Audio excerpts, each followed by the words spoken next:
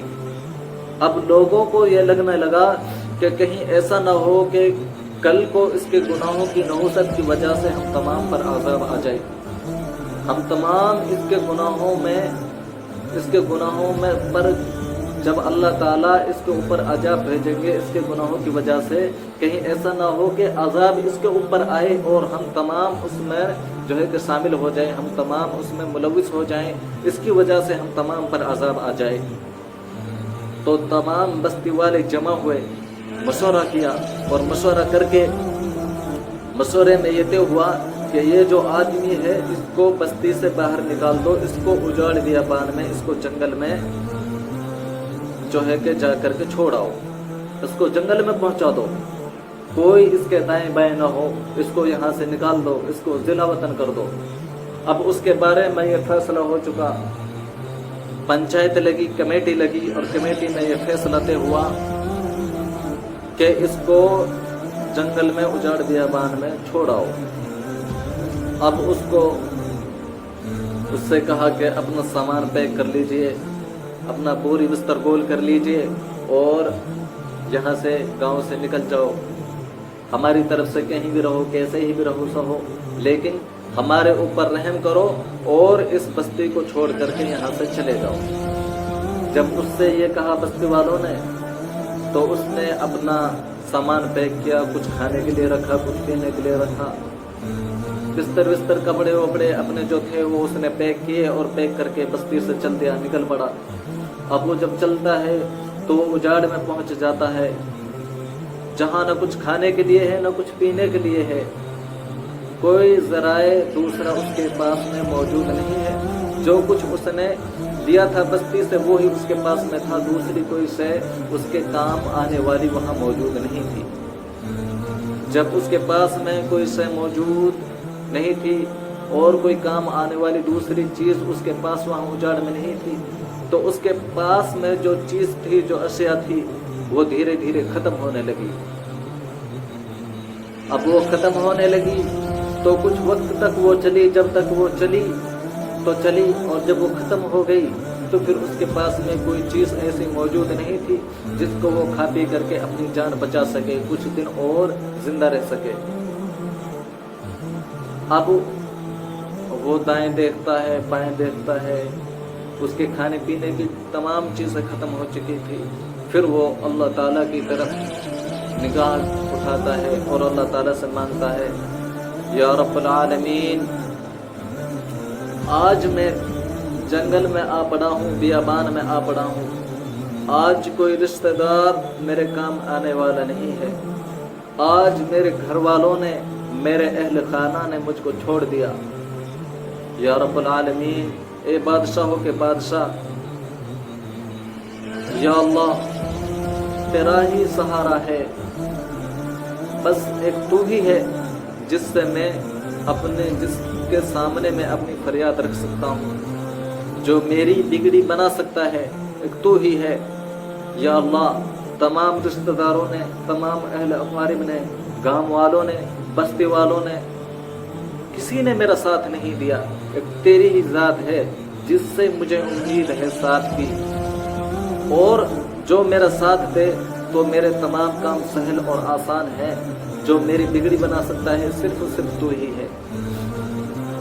یا اللہ، یقیناً میں بہت بڑا گنہگار ہوں، خطا کار ہوں، تیرے سامنے اپنے گناہوں کی بخشش چاہتا ہوں، میں اپنے کیے پر شرمندہ ہوں، نادم ہوں۔ یا اللہ، تو میرے گناہوں کو معاف فرما۔